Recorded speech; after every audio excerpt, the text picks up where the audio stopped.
As you can imagine, this wasn't the video I was expecting to make this week. However, the death of Queen Elizabeth II marks a truly historic moment, not just for Britain, but for many other countries around the world. It's perhaps easy to forget that she wasn't just the Queen of the United Kingdom. She was also head of state for 14 other countries, the Commonwealth Realms, including Canada, Australia, New Zealand, the Solomon Islands, Papua New Guinea, and Jamaica. Each of them now has a new monarch, King Charles III. But how should we perhaps understand the Queen's life and legacy? Her 70 years on the throne saw profound changes in the world and Britain's place in it. When she became Queen at the age of 25 in 1952, the British Empire was coming to an end and the United Kingdom was just starting on the path of decolonisation.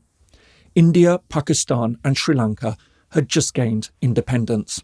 Over the decades that followed, many more territories would follow, spanning the four corners of the world. These would include countries as diverse as Nigeria, Botswana, Cyprus, Malta, Malaysia, Belize and Fiji.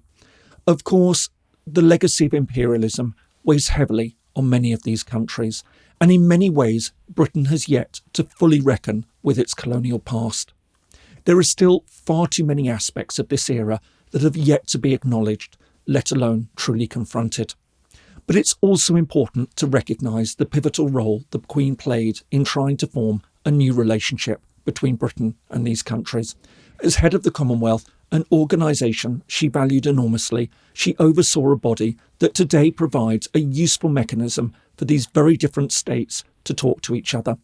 Many may see this as scant atonement for what went before, but it nevertheless represents something positive that emerged for an undeniably dark chapter in British history. Her reign also marked a profound period of change for Britain as a country on the world stage in many other ways. Over the course of her 70 years on the throne, Britain lived through the Cold War. It joined and then sadly left the European Union. It went to war on numerous occasions. Sometimes this was done for the best of reasons. At other times, it was under false pretences and served to stain Britain's reputation. Closer to home, Northern Ireland descended into conflict, only to eventually emerge with a peace settlement that may well pave the way for a united Ireland in the coming decades. Her time on the throne also saw enormous social changes in Britain. When she came to the throne as a young woman, Britain was dominated by old white men. Today, it's a very different place. Just days before her death, the Queen appointed a new Prime Minister, Liz Truss, who becomes Britain's third female head of government. The country also has a government that reflects its increasing ethnic diversity. The Chancellor has roots in Ghana and the Foreign Secretary in Sierra Leone. The Secretary of State for International Trade comes from Nigeria, and the father of the Secretary of State for the Environment came to Britain from Sri Lanka. Meanwhile, the Home Secretary's family are of Indian origin via Mauritius and Kenya. Whatever one thinks of the current government, and I'm a fierce critic of it, it's nevertheless important to recognise the positive changes that this all represents. But while the Queen's reign marked a period of profound change, her personal presence provided a sense of stability for many. It's this that helps to explain why her death has caused such strong emotions, even amongst people who might otherwise be opposed to the monarchy. For many people, a public figure that's been there all their life has now suddenly gone. For most Britons and others in the Commonwealth Realms, she was the only head of state that they've ever known. It's a jarring experience, a feeling that people from countries where presidents come and go might find difficult to understand.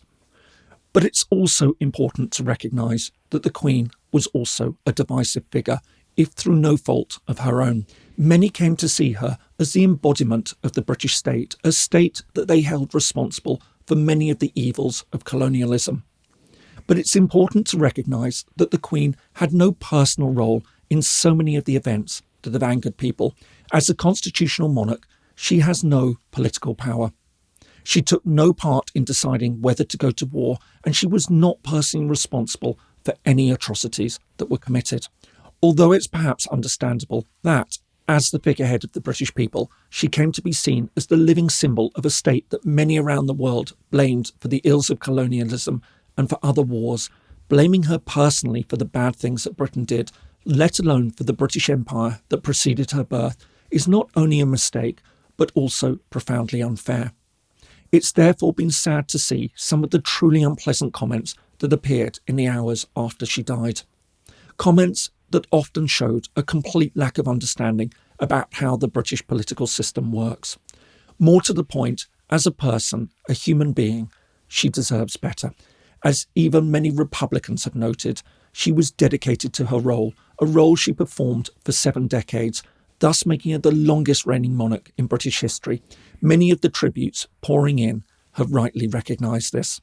Whatever one thinks of the principle of hereditary monarchy or Britain's imperial and post-imperial role in the world, the Queen played an enormously important and valuable role as a figurehead, not just for Britain, but for many other countries around the world. She carried out her duties as head of state admirably for 7 decades.